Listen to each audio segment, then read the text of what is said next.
تبارك الذي نزل الفرقان على عبده ليكون للعالمين نذيرا.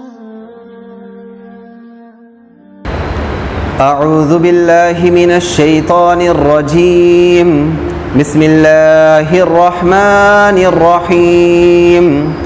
وأقيموا الصلاة وآتوا الزكاة واركعوا مع الراكعين. اور نماز قائم کرو اور زکوٰۃ ادا کرو اور رکوع کرنے والوں کے ساتھ رکوع کرو. اللہ تبارک و تعالیٰ گزشتہ 3 آیتوں میں ایمان اور عقائد کا تذکرہ فرمایا، اور یہاں سے آگے کی 4 آیتوں میں اعمال صالحہ کی ترغیب اللہ تبارک و تعالیٰ بنی اسرائیل کو دے رہے ہیں. اور اعمال صالحہ میں سب سے اہم جو عمل ہیں اور جو سب سے اہم عبادت ہے وہ نماز ہے، اور نماز ہی سے اللہ تبارک و تعالیٰ شروع فرما رہے ہیں اور کہہ رہے ہیں کہ اقیم الصلاۃ، نماز کو قائم کرو. جب یہ کہا جاتا ہے کہ نماز کو قائم کرو، الصلاۃ کے جو معنی آتے ہیں لغت کے اعتبار سے وہ ہے دعا کے، اور شریعت کی اصطلاح میں ایک خاص عبادت کو نماز کہا جاتا ہے. اور اسی طرح جو نماز قائم کرنے کا جو لفظ ہے، یعنی جو اقامت صلاۃ جس کو کہا جاتا ہے کہ نماز کو قائم کرو، اقامت کے جو لفظی معنی آتے ہیں سیدھا کرنے کے اور کھڑا رہنے کے اور قائم کرنے کے، یہ لفظی معنی آتے ہیں. جیسے کہا جاتا ہے کہ دیوار کھڑی ہے اور درخت کھڑا ہے، جب تک دیوار کھڑی رہے یا درخت کھڑا رہے، ستون کھڑا رہے تو وہ صحیح اور سالم رہتا ہے. جب وہ جھک جائے تو وہ کیا ہے، گر جاتا ہے. تو شریعت کی اصطلاح میں اقامت صلاۃ کے معنی یہ نکل کر آتے ہیں کہ ہم نماز کو اس طرح سے پڑھنا ہے کہ نماز کے اندر جو اصول و آداب ہیں ان کی رعایت رکھتے ہوئے، اور ساتھ ہی ساتھ خشوع اور خضوع کے ساتھ اور اس کے وقت پر ہمیں نماز کو ادا کرنا ہے. اسے کہتے ہیں اقامت صلاۃ. اور جہاں کہیں بھی قرآن میں یا حدیث میں نماز پڑھنے کی تاکید آئی ہے تو اللہ تبارک و تعالیٰ نے اقامت صلاۃ کا لفظ استعمال فرمایا ہے. صرف نماز پڑھنے کا ذکر نہیں فرمایا بلکہ اقامت صلاۃ کا لفظ اللہ تبارک و تعالیٰ نے استعمال فرمایا ہے. اور اسی طرح جب یہ کہا جاتا ہے کہ تم نماز پڑھو، نماز پڑھنے سے یہ فائدے ہیں، نماز پڑھنے سے یہ فائدے ہیں، تو یہ اس صورت میں ہے جب کہ ہم نماز کو قائم کریں گے. اقامت صلاۃ کے ساتھ قرآن و حدیث کے اندر جتنے بھی نماز کے فائدے ہیں وہ اقامت صلاۃ کے ساتھ مقید ہیں، اقامت صلاۃ کی شرط کے ساتھ ہیں. مثال کے طور پر قرآن مجید کے اندر ہے ان الصلاۃ تنہی عن الفحشاء والمنکر، یعنی نماز برائیوں، بے حیائیوں اور برے کاموں سے روکتی ہے. نماز کا یہ فائدہ ہمیں اس وقت حاصل ہوگا جب کہ ہم نماز کو قائم کریں گے، نہ کہ صرف نماز پڑھیں گے. یہی وجہ ہے کہ دیکھنے میں یہ آتا ہے کہ بعض لوگ نماز بھی پڑھتے ہیں اور بے حیائی والے کام بھی کرتے ہیں، نماز بھی پڑھتے ہیں، چوری بھی کرتے ہیں، نماز بھی پڑھتے ہیں، جھوٹ بھی بولتے ہیں، نماز بھی پڑھتے ہیں، ڈاکہ بھی ڈالتے ہیں، نماز بھی پڑھتے ہیں، اور کسی کی زمین ناحق ہڑپ بھی کر جاتے ہیں، نماز بھی پڑھتے ہیں، شراب بھی پیتے ہیں، نماز بھی پڑھتے ہیں، جوا بھی کھیلتے ہیں، نماز بھی پڑھتے ہیں، مٹکا بھی کھیلتے ہیں، نماز بھی پڑھتے ہیں، برے کام بھی کرتے ہیں. آخر کیوں نماز ان کو برائیوں سے نہیں روک رہی؟ اس کی وجہ یہ ہے کہ وہ صرف نماز تو پڑھ رہے ہیں لیکن نماز کو قائم نہیں کر رہے. وہ نماز تو پڑھ رہے ہیں لیکن جس طرح سے نماز پڑھنے کا حکم دیا گیا ہے، اقامت صلاۃ کا جو حکم دیا گیا ہے، وہ اس طریقے سے نماز نہیں پڑھ رہے. معلوم یہ ہوا کہ ہمیں نماز اس طرح پڑھنا ہے، ہمیں نماز کو اس کے وقت پر اس کے اصول اور آداب کی رعایت رکھتے ہوئے ہمیں نماز پڑھنا ہے. تو تب جا کر ہمیں نماز کا فائدہ حاصل ہوگا. نماز پڑھنے سے جو فائدے ہیں وہ ہمیں حاصل ہوں گے، نماز پڑھنے کا فائدہ ہمیں مل جائے گا. اور اسی طرح یہاں پر ایک بات یہ بھی معلوم ہوتی ہے کہ اللہ تبارک و تعالیٰ نماز کو قائم کرنے کا حکم دے رہے ہیں. نماز کو قائم کرنے کے اندر یہ بات بھی شامل ہے کہ ہم نماز کو جماعت کے ساتھ مسجد کے اندر ادا کریں. یہ جماعت کے ساتھ نماز ادا کرنا اور اسی طرح نماز کے اندر رکوع کرنا، یہ پہلے جو ادیان گزرے ہیں ان کے اندر جماعت کے ساتھ نماز پڑھنا اور رکوع وغیرہ ان کے اندر نہیں تھا۔ یہ صرف امت محمدیہ اور شریعت محمدیہ صلی اللہ علیہ وسلم کی خاصیت اور خصوصیت ہے۔ گویا کہ اللہ تبارک و تعالیٰ یہ فرما رہے ہیں کہ تم نماز پڑھو جماعت کے ساتھ محمد صلی اللہ علیہ وسلم کے طریقے پر اور محمد صلی اللہ علیہ وسلم کی پیروی کرتے ہوئے۔ بنی اسرائیل کو اللہ تبارک و تعالیٰ یہ حکم دے رہے ہیں، اول یہ کہ تم محمد صلی اللہ علیہ وسلم پر ایمان لاؤ اور جس طرح محمد صلی اللہ علیہ وسلم اور ان کے اصحاب نماز پڑھتے ہیں تو تمہیں بھی چاہیے کہ تم بھی اسی طرح نماز پڑھو جماعت کے ساتھ۔ جماعت کے ساتھ نماز پڑھنے کی بڑی تاکید آئی ہے۔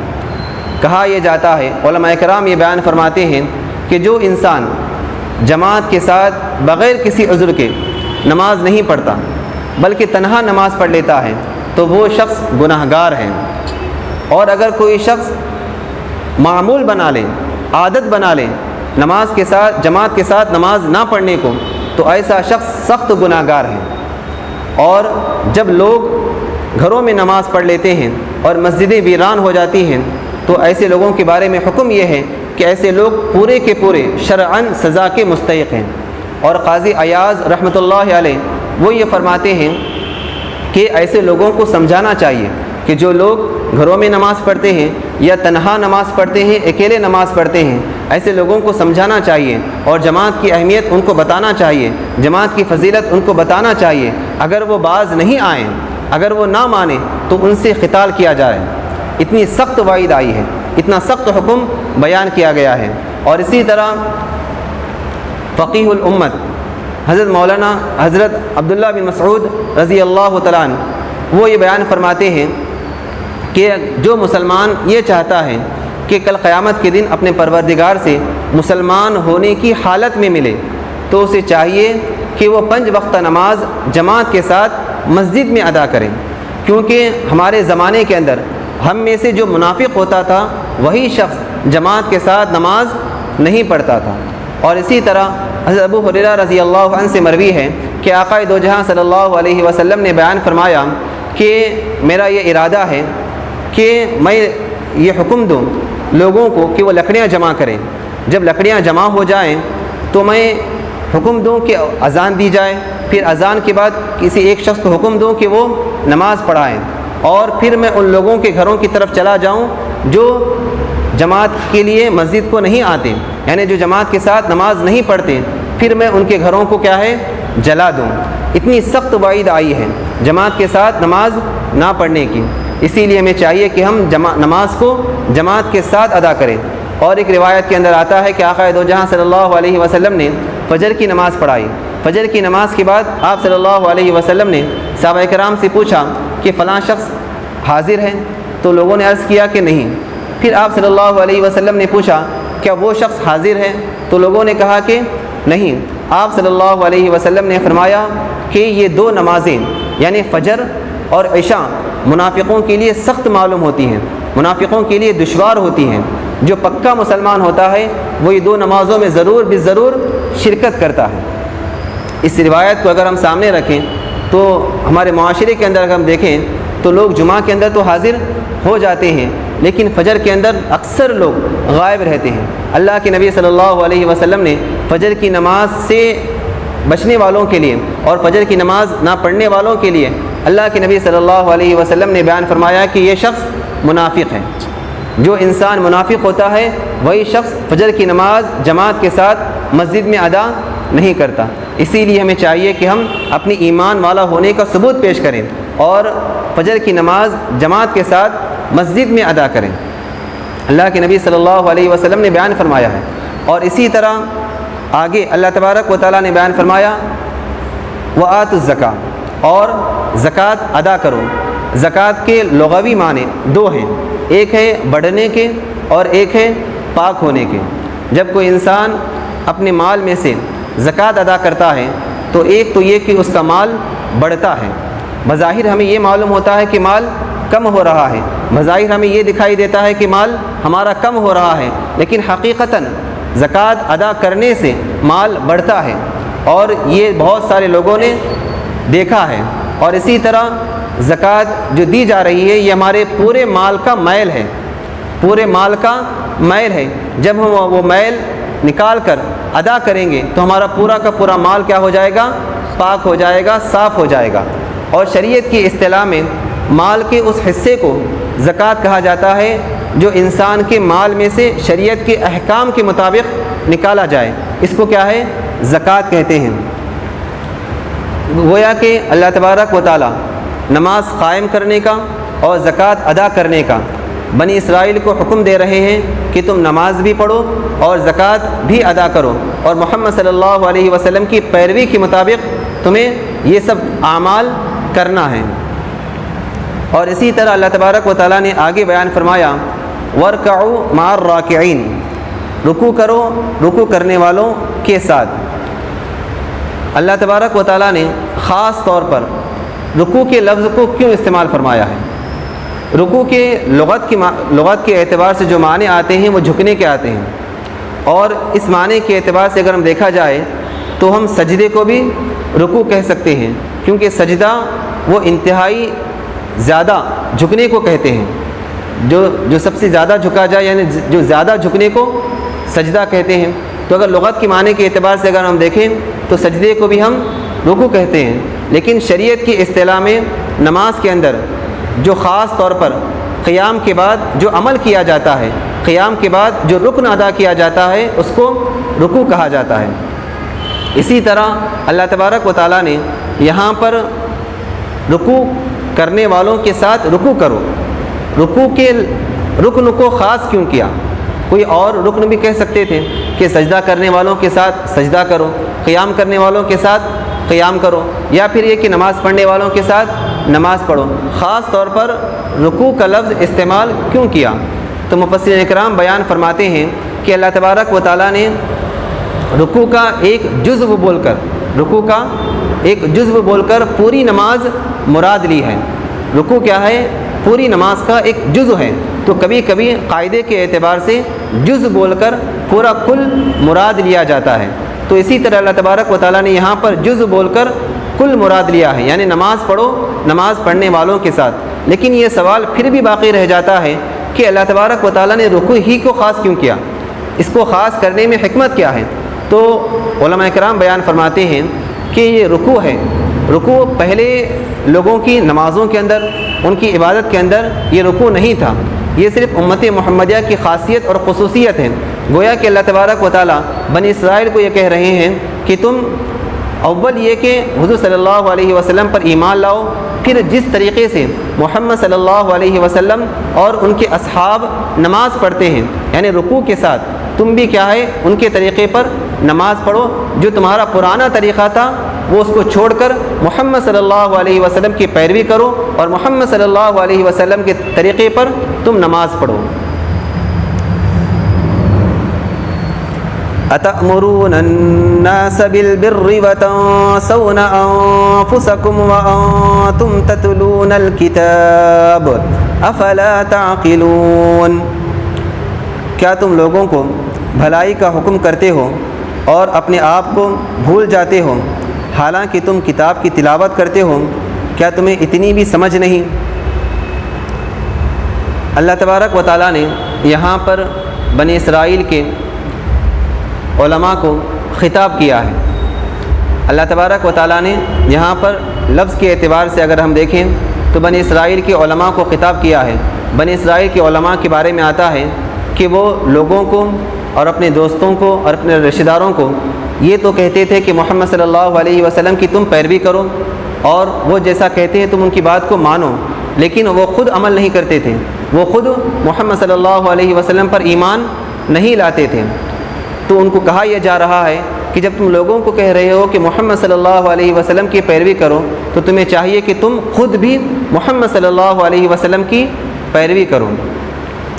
اور معنی کے اعتبار سے اگر ہم یہ دیکھیں تو یہ پورے ان علماء کے لیے اور پورے ان علم والوں کے لیے اور پورے ان واعظوں کے لیے اور پورے ان خطیبوں کے لیے یہ آیت مذمت بیان کر رہی ہے کہ جو لوگوں کو نیکی کا حکم کرتے ہیں، جو لوگوں کو بھلائی کا حکم کرتے ہیں اور خود اپنے آپ کو بھول جاتے ہیں، یعنی لوگوں کو یہ کہہ رہے ہیں کہ خدا سے ڈرو اور خود خدا سے نہیں ڈرتے۔ یہ آیت معنی کے اعتبار سے امت محمدیہ کے علماء کرام کے لیے بھی ہے کہ جب تم لوگوں کو کہہ رہے ہو کہ نماز پڑھو جبکہ تم خود نماز نہیں پڑھ رہے، جب تم لوگوں کو کہہ رہے ہو کہ جھوٹ مت بولو جبکہ تم خود جھوٹ بول رہے ہو، جبکہ تم لوگوں کو یہ کہہ رہے ہو کہ کسی پر ظلم مت کرو جبکہ تم خود ظلم کر رہے ہو، تو ایسا نہیں کرنا چاہیے۔ اور ایسے لوگوں کے بارے میں قرآن و حدیث کے اندر سخت اور ہولناک وعیدیں آئی ہیں۔ حضرت انس رضی اللہ عنہ سے مروی ہے کہ آقا دو جہاں صلی اللہ علیہ وسلم نے فرمایا کہ جب میں شب معراج میں گزر رہا تھا تو میں نے کچھ لوگوں کو دیکھا کہ ان کی زبان اور ان کے ہونٹ آگ کی قینچیوں سے کاٹے جا رہے تھے۔ تو میں نے جبرائیل امین سے پوچھا یہ کون لوگ ہیں؟ تو جبرائیل امین علیہ السلام نے کہا کہ یہ آپ کی امت کے وہ دیندار واعظ ہیں جو لوگوں کو تو نیکی کا حکم کرتے تھے لیکن اپنے آپ کو بھلا بیٹھتے تھے۔ اور اسی طرح ابن عساکر نے ذکر کیا ہے کہ آقا دو جہاں صلی اللہ علیہ وسلم نے فرمایا کہ کل قیامت کے دن بعض جنت والے بعض دوزخ والوں کو جب دیکھیں گے کہ وہ آگ میں ہیں تو ان سے پوچھیں گے کہ تم آگ میں کیوں ہو جب کہ تم نیک اعمال کرتے تھے، جب کہ تم نیکی کا حکم کرتے تھے اور برائی سے روکتے تھے، اور قسم بخدا ہم تمہارے ان اعمال کی بدولت جو تم نے ہم کو سکھائے تھے ان اعمال کی بدولت ہم جنت میں داخل ہو گئے جب کہ تم دوزخ میں داخل ہو گئے۔ تو وہ کہیں گے کہ ہم تمہیں بتاتے ضرور تھے لیکن ہم خود اس پر عمل نہیں کرتے تھے۔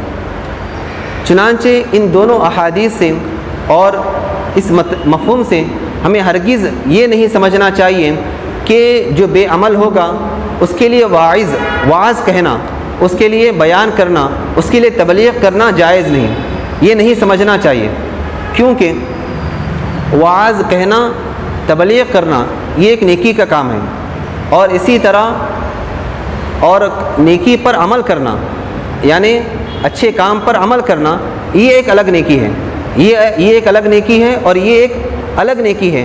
ایک نیکی کو چھوڑنے کی وجہ سے دوسری نیکی کو چھوڑنا بھی لازم نہیں آتا۔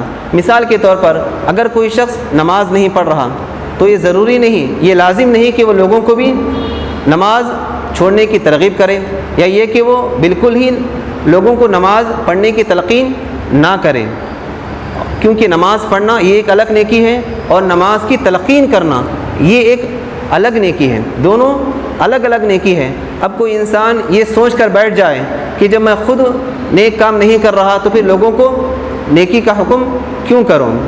تو ایسے لوگوں کے بارے میں امام مالک رحمۃ اللہ علیہ نے حضرت سعید بن جبیر رضی اللہ تعالیٰ عنہ کا قول نقل کیا ہے۔ وہ یہ فرماتے ہیں کہ اگر کوئی انسان امر بالمعروف اور نہی عن المنکر یہ سوچ کر چھوڑ دے کہ جب میں خود گناہ گار ہوں تو میں یہ کام کیوں کروں جب کہ میں خود گناہ گار ہوں، اگر ہر انسان یہ سوچے تو نتیجہ یہ نکل کر آتا ہے کہ کوئی بھی انسان تبلیغ کرنے والا باقی نہیں رہے گا، کیونکہ ہر انسان گناہ گار ہے۔ اگر ہر انسان یہ سوچے گا کہ میں خود گناہ گار ہوں تو میں پھر تبلیغ کیوں کروں، تو پھر لوگوں کو تبلیغ کرنے والا کوئی بھی باقی نہیں رہے گا۔ اور حضرت حسن رضی اللہ تعالیٰ عنہ وہ یہ بیان فرماتے ہیں کہ شیطان چاہتا ہی یہی ہے کہ وہ لوگوں کے دلوں میں یہ بات ڈالے، لوگوں کا یہ عقیدہ بنائے، ان کے ذہنوں میں یہ بات ڈالے کہ تو خود گناہ گار ہے تو پھر تو تبلیغ کیسے کر سکتا ہے۔ یہ لوگوں کے ذہنوں میں یہ بات ڈال کر شیطان انسانوں کو اور مسلمانوں کو کیا ہے فریضہ تبلیغ سے ہٹا دیتا ہے۔ تو ہمیں یہ چاہیے یہ کہ ہم خود بھی لوگوں کو کیا ہے نیکی کا حکم کریں اور خود بھی اس پر عمل کریں۔ حضرت مولانا حکیم الامت اشرف علی صاحب تھانوی رحمۃ اللہ علیہ وہ یہ بیان فرماتے تھے کہ جب بھی کوئی کسی بری عادت کا مجھے علم ہوتا کہ میرے اندر یہ برائی ہے یا یہ بری عادت ہے تو میرا معمول یہ تھا کہ میں اپنے بیان میں اس برائی کو بار بار ذکر کرتا، اس برائی کی مذمت بار بار ذکر کرتا تاکہ وہ بری عادت میری زندگی سے نکل جائے۔ تو ایک لوگوں کو بولنے کا ایک فائدہ یہ بھی ہوتا ہے کہ وہ برائی ہمارے زندگیوں سے نکل جاتی ہے۔ تو ہمیں چاہیے یہ کہ ہم لوگوں کو کیا ہے بولیں بھی اور ساتھ ہی ساتھ اس پر خود بھی عمل کریں، ساتھ ہی ساتھ ہم خود بھی عمل کریں۔ جب ہم کسی کو نیکی کا حکم کر رہے ہیں تو ہمیں چاہیے کہ ہم خود بھی نیکی کا کام کریں۔ جب ہم لوگوں کو برائی سے روک رہے ہیں تو ہمیں چاہیے کہ ہم خود بھی کیا ہے برائی سے رک جائیں۔ وَاسْتَعِينُوا بِالصَّبْرِ وَالصَّلَاةِ وَإِنَّهَا لَكَبِيرَةٌ إِلَّا عَلَى الْخَاشِعِينَ الذين يظنون أنهم ملاقو ربهم وأنهم إليه راجعون۔ اور صبر اور نماز سے مدد حاصل کرو، اور نماز بھاری ضرور ہے مگر خشوع کے ساتھ نماز پڑھنے والوں کے لیے نہیں، کیونکہ وہ اس بات کا خیال رکھتے ہیں کہ وہ اپنے پروردگار سے ملنے والے ہیں اور ان کو اسی کی طرف لوٹ کر جانا ہے۔ انسان کے اندر دو بیماریاں ہیں، دو عادتیں ہیں جو اس کے دل میں ہوتی ہیں، ایک ہے حب مال اور ایک ہے حب جاہ، یعنی مال کی محبت اور اقتدار اور عزت کی محبت، کہ یہ تو ایک تو یہ کہ انسان یہ چاہتا ہے کہ مجھے سب سے زیادہ مال ملے، کتنا بھی مال کیوں نہ مل جائے پھر بھی اس کی حرص رہتی ہے کہ مجھے اور زیادہ ملے اور زیادہ ملے۔ اور اسی طرح حب جاہ، یہ انسان کو کیا ہے گھمنڈی بنا دیتا ہے، انسان کو کیا ہے مغرور بنا دیتا ہے، انسان کو کیا ہے متکبر بنا دیتا ہے، انسان کے اندر انا پیدا کر دیتا ہے کہ میں ہی سب سے بڑا ہوں، میں ہی سب کچھ ہوں، میں ہی کیا ہے سب کچھ کر سکتا ہوں۔ یہ حب جاہ کی وجہ سے انسان کے اندر غرور آ جاتا ہے، خود پسندی آ جاتی ہے اور خود اعتمادی آ جاتی ہے اور خود غرضی آ جاتی ہے۔ یہ دو ایسی بیماریاں ہیں کہ جس کی وجہ سے انسان دنیا اور آخرت دونوں جگہ برباد ہوتا ہے۔ اور جب ہم تاریخ اٹھا کر دیکھتے ہیں تو معلوم یہ ہوتا ہے کہ انہی دو وجہوں سے بڑی بڑی جنگیں لڑی گئی ہیں اور لاکھوں انسانوں کو قتل کیا گیا ہے، صرف مال کی محبت کی وجہ سے اور عہدے اور اقتدار کی محبت کی وجہ سے۔ تو اللہ تبارک و تعالیٰ نے ان دونوں بیماریوں کو جڑ سے ختم کرنے کا علاج اللہ تبارک و تعالیٰ نے قرآن میں بتایا ہے، اور وہ کیا ہے کہ ہم صبر سے اور نماز کے ذریعے سے ان دونوں بیماریوں کو ختم کر سکتے ہیں، ان دونوں بیماریوں کا علاج کر سکتے ہیں۔ وہ کس طرح؟ وہ اس طرح کہ جب انسان صبر کرے گا، جب انسان صبر کرے گا تو ظاہر سی بات ہے کہ اس کے دلوں کے اندر سے مال کی محبت نکل جائے گی، وہ تھوڑے سے مال پر کیا ہے قناعت حاصل کرے گا کہ اللہ تبارک و تعالیٰ مجھے جتنا دے رہا ہے، جہاں سے دے رہا ہے اور مجھے جتنا ملا ہے اس پر کیا ہے وہ اللہ کا شکر ادا کرے گا اور وہ اسی مال پر کیا ہے صبر کرے گا۔ وہ مزید یہ نہیں چاہے گا کہ مجھے اور ملے، کیونکہ وہ صبر کر رہا ہے۔ اور اسی طرح جب انسان نماز پڑھتا ہے، جب انسان نماز پڑھتا ہے اور 5 وقت آ کر اللہ تبارک و تعالیٰ کے حضور میں اپنی عاجزی کا اور اپنی کم ہمتی کا اور اپنے کمزور ہونے کا اظہار کرتا ہے، اقرار کرتا ہے کہ اے پروردگار میں کچھ بھی نہیں ہوں، میں غلام ہوں، میں آپ کا بندہ ہوں، میں کچھ بھی نہیں ہوں۔ جب انسان 5 وقت اللہ تبارک و تعالیٰ کے دربار میں آ کر اپنی عاجزی کا اظہار کرتا ہے اور اپنی انکساری کا اظہار کرتا ہے تو اس کے دل سے جو انا کی جو بیج ہے وہ نکل جاتی ہے، جو غرور، تکبر اور گھمنڈ ہے وہ اس کے دل سے کیا ہے نکل جاتا ہے۔ تو اللہ تبارک و تعالیٰ نے بیان فرمایا ہے کہ تم نماز کے ذریعے سے اور صبر کے ذریعے سے کیا ہے مدد حاصل کرو، تم خوب زیادہ صبر کرو اور خوب زیادہ نماز پڑھو۔ جب انسان یہ دونوں کام کرے گا تو انسان کیا ہے دنیا اور آخرت میں فلاح اور بہبودی پائے گا۔ اور اسی طرح جو بنی اسرائیل تھے انہی 2 وجہوں کی وجہ سے، یعنی حب جاہ اور حب مال کی وجہ سے وہ حق بات کو قبول نہیں کرتے تھے، کیونکہ ان کے ذہنوں میں یہ بات بیٹھی ہوئی تھی کہ جب ہم اسلام کو قبول کریں گے تو ہمارا مال چلا جائے گا اور ہمارا جو اقتدار ہے اور ہماری جو سرداری ہے، ہمارا جو رتبہ ہے اور ہماری جو عزت ہے وہ کیا ہے ختم ہو جائے گی۔ وہ انہی 2 وجہوں کی وجہ سے کیا ہے اسلام کو قبول نہیں کرتے تھے۔ تو اللہ تبارک و تعالیٰ نے ان کو تلقین کی ہے اور ان کو تعلیم دی ہے اور ان کو حکم دیا ہے کہ تم نماز کے ذریعے سے اور صبر کے ذریعے سے مدد حاصل کرو اور دین اسلام کو کیا ہے قبول کر لو، اپنے سابقہ دین کو چھوڑ کر دین اسلام کو قبول کرو۔ جب تم دین اسلام کو قبول کرو گے تو ظاہر سی بات ہے تمہارا مال تو چلا جائے گا، لیکن تمہیں چاہیے کہ تم اس پر صبر کرو۔ جب تم صبر کرو گے تو اللہ تبارک و تعالیٰ تمہیں اور دے گا، اور جب تمہارے دل میں یہ بات آئے گی کہ ہمارا اقتدار چلا جائے گا، تو تمہیں یہ چاہیے کہ تم کچھ بھی نہیں، تم یہ سوچو کہ تم کچھ بھی نہیں، تم صرف اپنے آقا کے غلام ہو، اپنے پروردگار کے بندے ہو، تم کچھ بھی نہیں ہو۔ تو ہمیں دلوں میں یہ بٹھانا چاہیے کہ جب بھی کوئی مصیبت آئے، جب بھی کوئی غم آئے، تو ہمیں چاہیے کہ ہم اس پر صبر کریں، اور ساتھ ہی ساتھ فوراً کیا ہے، نماز کی طرف رجوع ہو جائیں۔ حضرت حذیفہ رضی اللہ تعالیٰ عنہ سے مروی ہے کہ آقا دو جہاں صلی اللہ علیہ وسلم پر جب بھی کوئی مصیبت آتی، جب بھی کوئی مشکل وقت پیش آتا، مشکل مرحلہ پیش آتا، مشکل حالت پیش آتی، تو فوراً اللہ کے نبی صلی اللہ علیہ وسلم نماز کی طرف متوجہ ہو جاتے ہیں۔ اور انبیاء اکرام علیہ السلام کا معمول بھی یہی ملتا ہے، انبیاء اکرام کے بارے میں بھی یہی آتا ہے کہ انبیاء اکرام مصیبت کے وقت، پریشانی کے وقت، غم کے وقت وہ کیا ہے، نماز کی طرف متوجہ ہو جاتے، اور نماز کے ذریعے سے اللہ تبارک و تعالیٰ سے مدد حاصل کرتے تھے۔ اور صحابہ کرام کے بارے میں بھی یہی آتا ہے کہ صحابہ کرام چھوٹی سی چھوٹی چیز بھی اللہ تبارک و تعالیٰ سے مانگا کرتے تھے۔ حضرت ابن عباس رضی اللہ تعالیٰ عنہما سے مروی ہے، وہ یہ بیان فرماتے ہیں کہ میں ایک مرتبہ سفر پر جا رہا تھا، مجھے راستے میں یہ خبر ملی کہ میرے بیٹے کا انتقال ہو گیا ہے، تو کیا ہے، میں فوراً سواری سے اتر گیا اور اتر کر نماز ادا کی۔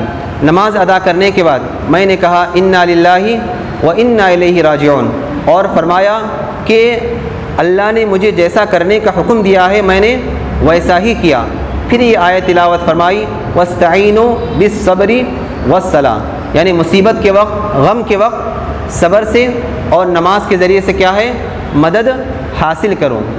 اور ایک کتابوں میں ایک واقعہ ملتا ہے کہ ایک بہت بڑے اللہ والے تھے، خانہ کعبۃ اللہ کے پاس وہ اللہ تعالیٰ سے رو رو کر دعائیں مانگ رہے تھے، تو ان کے پاس ایک بہت بڑا بادشاہ، بڑی طاقت والا بادشاہ وہ بھی آیا ہوا تھا۔ وہ جب اس نے دیکھا کہ وہ رو رو کر دعائیں کر رہے ہیں تو وہ بہت زیادہ متاثر ہو گیا۔ دعا کے بعد وہ کہنے لگا کہ بزرگ آپ کو کیا چاہیے مجھے بتائیے، میں کیا ہے اس کا انتظام کر دوں گا۔ تو وہ بزرگ کہنے لگے تو جس کے در پر بھکاری بن کر آیا ہے میں بھی اسی در کا بھکاری ہوں، جب تو خود مانگنے کے لیے آیا ہے تو میں تجھ سے کیسے مانگ سکتا ہوں۔ تو اسی لیے میرے دوستو، مانگنا اسی سے ہے جو سب کو دینے والا ہے، مانگنا اسی سے ہے جو سب کو دینے والا ہے۔ کہنے والے نے کیا خوب کہا ہے کہ مانگو اسی سے جو دیتا ہے خوشی سے، کہتا نہیں کسی سے۔ تو ہمیں مانگنا ہے تو صرف اور صرف اللہ تبارک و تعالیٰ ہی سے مانگنا ہے۔ اور اسی طرح اللہ تبارک و تعالیٰ نے آگے بیان فرمایا کہ نماز پڑھو۔ نماز کس طرح پڑھو؟ صحابہ کرام جس طرح نماز پڑھتے تھے ہمیں بھی اسی طرح سے نماز پڑھنا چاہیے۔ علامہ زمخشری رحمۃ اللہ علیہ وہ یہ بیان فرماتے ہیں کہ الصلاۃ میں جو الف لام ہے، یہ الف لام عہد کا ہے، یعنی تم یہ عہد کرو کہ جس طرح صحابہ کرام نماز پڑھتے تھے ہمیں بھی کیا ہے، اسی طریقے سے نماز پڑھنا چاہیے۔ صحابہ کرام نماز کس طرح پڑھتے تھے؟ خشوع اور خضوع کے ساتھ پڑھتے تھے۔ صحابہ کرام نماز اس طرح سے پڑھتے تھے کہ ان کو اطراف کی چیزوں کی کوئی خبر نہیں ہوتی تھی۔ صحابہ کرام کے بارے میں آتا ہے کہ جب وہ نماز پڑھتے تھے تو اتنا لمبا لمبا قیام فرماتے تھے کہ پرندے ان کے سروں پر بیٹھ جاتے، اور اتنا لمبا قیام فرماتے کہ ان کے پیروں پر ورم آ جاتا، اور نماز کے اندر ان کی پنڈلی سے جب تیر نکالا جائے تو انہیں اس کا احساس تک نہیں ہوتا تھا، اور جب نماز کی حالت میں ان پر تیر چلائی جائے تو انہیں درد کا بھی احساس نہیں ہوتا تھا۔ تو اتنے خشوع اور خضوع کے ساتھ صحابہ کرام نماز پڑھا کرتے تھے۔ تو ہمیں بھی چاہیے کہ ہم بھی اسی طرح نماز پڑھیں جس طرح صحابہ کرام نماز پڑھتے تھے۔ اگر ہم اس طریقے سے نماز پڑھیں گے تو پھر ہم اللہ تبارک و تعالیٰ سے جو مانگیں گے اللہ تبارک و تعالیٰ ہمیں عطا فرمائے گا۔ آج انسان یہ ہے جو ہر نماز میں آ کر کہہ رہا ہے کہ ایاک نعبد و ایاک نستعین، ہم تیری ہی عبادت کرتے ہیں اور تجھ ہی سے مدد مانگتے ہیں۔ اہدنا الصراط المستقیم، ہم کو سیدھے راستے پر چلا۔ زبان سے اقرار کر رہا ہے لیکن حقیقتاً اس کا دل اور دماغ کہیں اور ہوتا ہے۔ نماز میں کھڑا ہوتا ہے لیکن سوچ کہیں اور ہوتی ہے۔ تو یہی وجہ ہے کہ ہماری نمازیں آج کارگر نہیں ہیں، ہماری نمازیں آج سود مند نہیں ہیں، ہماری نمازیں ہمیں فائدہ نہیں دے رہی ہیں۔ تو کہنے والے نے کیا خوب کہا ہے کہ تیری نمازیں اور تیرے سجدے تجھے کافر نہ بنا دیں، تیری نمازیں اور تیرے سجدے تجھے کافر نہ بنا دیں، کیونکہ تو جھکتا کہیں اور ہے اور سوچتا کہیں اور ہے۔ تو ہمیں جب نماز کے لیے کھڑا ہو جائیں تو ہمیں چاہیے کہ ہم دل اور دماغ اور جسم ایک ساتھ حاضر ہو کر اپنی پوری توجہ اللہ تبارک و تعالیٰ ہی کی طرف کرنی چاہیے۔ خشوع کے بارے میں آتا ہے، خشوع یہ نہیں کہ ہم نماز کے اندر اپنے سر کو کیا ہے جھکا لیں، خشوع اس کا نام نہیں ہے، بلکہ خشوع دل سے ہوتا ہے، خشوع اور خضوع دل سے ہوتا ہے۔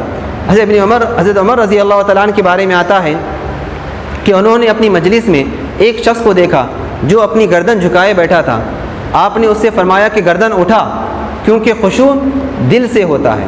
اور اسی طرح ابراہیم نقائی رحمۃ اللہ علیہ وہ یہ بیان فرماتے ہیں کہ موٹا کپڑا پہننا یا موٹا کھانا کھانا اس کا نام خشوع نہیں ہے، بلکہ خشوع تو یہ ہے کہ تم اپنے دل کو اللہ تبارک و تعالیٰ کی عبادت کے لیے فارغ کر دو، اس کا نام خشوع ہے، اس کا نام خضوع ہے۔ تو ہمیں چاہیے کہ جب ہم نماز کے لیے کھڑے ہو جائیں تو پوری توجہ اور پورے خشوع اور خضوع کے ساتھ نماز ادا کریں۔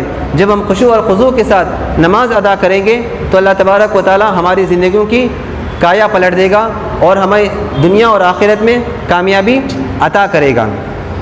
پڑھ نماز پن جگانا، نہ کر کوئی بہانہ، اسی میں ہے تیری جنت ورنہ دوزخ ہے تیرا ٹھکانہ۔ تو ہمیں نماز پڑھنا ہے 5 وقتہ خشوع اور خضوع کے ساتھ پڑھنا ہے۔ اب فی الحال زمانے کے اندر کسی کہنے والے نے کیا خوب کہا ہے کہ زمانے کو نہ غازی کی ضرورت ہے نہ موالی کی ضرورت ہے، بلکہ زمانے کو حسین ابن علی جیسے نمازی کی ضرورت ہے۔ یعنی جس طرح ہمیں صحابہ کرام نماز پڑھ کر بتائے ہیں، ہمیں بھی کیا ہے اسی طریقے سے نماز پڑھنا چاہیے، خشوع اور خضوع کے ساتھ نماز پڑھنا چاہیے۔ لیکن آج ہماری نمازوں کا حال یہ ہو چکا ہے، افسوس کے ساتھ یہ کہنا پڑتا ہے کہ ایک مچھر، ایک معمولی سی آواز ہماری نماز کی توجہ اور خضوع کو کیا ہے ہٹا دیتی ہے۔ یہ آج ہماری نمازوں کی حالت ہو گئی ہے۔ ہمیں یہ تک پتہ نہیں ہوتا ہے کہ نماز کے اندر کتنی رکعتیں ہوئی ہیں اور ہم نماز کے اندر کون سا سورہ پڑھ رہے ہیں، ہمیں اس بات کا بھی خیال نہیں ہوتا۔ یہ آج ہماری نمازوں کی حالت ہو گئی ہے، اللہ معاف کرے۔ ایسی نمازیں ہمیں کچھ فائدہ نہیں دیں گی، بلکہ یہ نمازیں لپیٹ کر ہمارے ہی منہ پر دے ماری جائیں گے۔ تو اسی لیے ہمیں چاہیے کہ ہم نماز کو خشوع اور خضوع کے ساتھ اس کے وقت پر ادا کریں۔ اور اسی طرح اللہ تبارک و تعالیٰ نے آگے بیان فرمایا الذین یظنون، یعنی صحابہ کرام جب نماز پڑھتے تھے تو ان کے دل و دماغ میں یہ خیالات ہوتے تھے کہ ہم اپنے پروردگار کے سامنے کھڑے ہوئے ہیں اور ایک نہ ایک دن ایسا آنے والا ہے کہ ہم اپنے پروردگار سے ملیں گے اور ہمارا پروردگار ہمیں ان عبادات کا، ہمیں ان اچھے کاموں کا اللہ تبارک و تعالیٰ ہمیں بدلہ دے گا، صلہ دے گا۔ صحابہ کرام ذہنوں کے اندر یہ خیالات بٹھا کر کیا ہے عبادات کیا کرتے تھے۔ تو ہمیں چاہیے کہ ہم بھی جب نماز پڑھیں تو ہمارے ذہن کے اندر یہ خیال ہونا چاہیے کہ ایک نہ ایک دن ایسا آنے والا ہے کہ ہمیں اپنے پروردگار کے سامنے حاضر ہونا ہے اور اللہ تبارک و تعالیٰ ہمیں ان عبادات کا انعام، ان عبادات کا اجر و ثواب عطا فرمائے گا۔ اگر ہم نماز اس طرح سے پڑھیں گے یا کوئی بھی عبادت اس طرح سے کریں گے کہ لوگوں کی واہواہی حاصل ہو جائے، لوگوں کی تعریف حاصل ہو جائے، اگر ہماری عبادات کے اندر ریا، دکھلاوا اگر شامل ہو جائے تو کل قیامت کے دن اللہ تبارک و تعالیٰ یہ فرمائیں گے کہ تو جس کے لیے نماز پڑھا ہے، تو جس کے لیے روزہ رکھا ہے، تو جس کے لیے اچھے کام کیا ہے، آج بھی جا کر اسی سے کیا ہے اپنا بدلہ اور صلہ لے لے۔ لیکن اس دن اللہ تبارک و تعالیٰ کے علاوہ کوئی بھی کسی کو کچھ نہ دے گا نہ لے سکے گا۔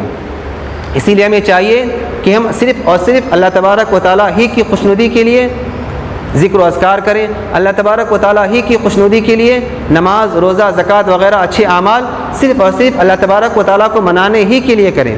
دعا کیجیے کہ اللہ تبارک و تعالیٰ ان تمام کہی باتوں پر مجھے اور آپ کو عمل کرنے کی توفیق عطا فرمائے۔